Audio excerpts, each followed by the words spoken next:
Dum dip dip dip dip. Chirip chirip chirip chirip chirip chirip wow wow. Chirip chirip chirip chirip chirip wow wow. Chirip chirip chirip chirip chirip wow wow wow. Chirip chirip chirip chirip chirip chirip wow wow. Chirip chirip chirip chirip chirip chirip wow wow.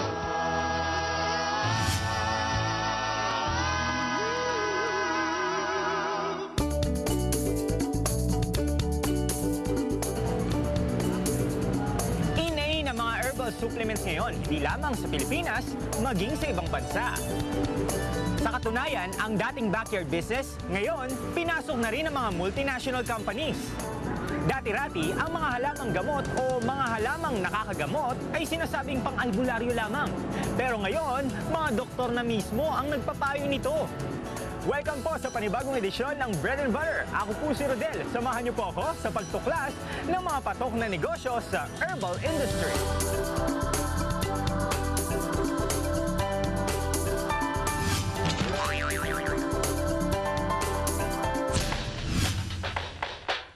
Dati-rati, patago kung ibenta ang mga herbal supplements. Pero ngayon, matatagpuan na ito kahit sa malalaking tindahan ng gamot.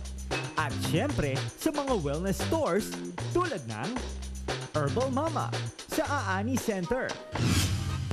Usong-uso na nga ngayon ang herbal medicine. Kung dati, marami pa ang kumikwestiyon sa herbal supplements. Ngayon, kusa itong hinahanap ng merkado. Si Mami Glo, avid user, endorser at owner ng isang shop ng mga halamang gamot. Actually, we started November 2008. 2007.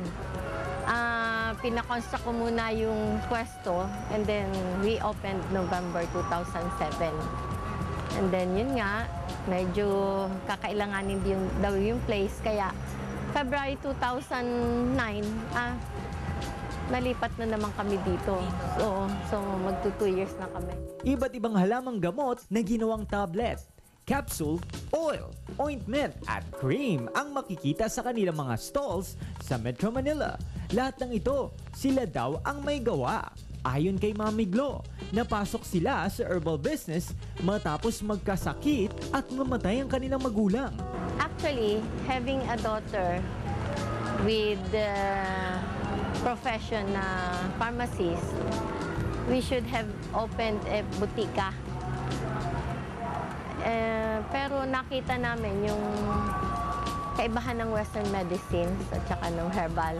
At kung kita ang pag-uusapan, sinabi ni Mami Glo na walang talo kahit sabihin pang hindi kalakihan ang kita. Tibia, basta napakilala mo na siya beneficial sa health, na nagkakaroon kami ng mga suki. There are times mga doktor pa nga eh.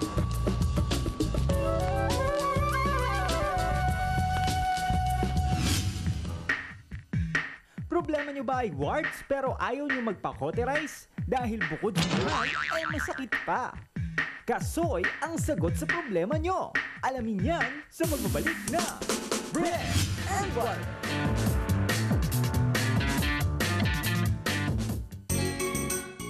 You are watching Bread and Butter.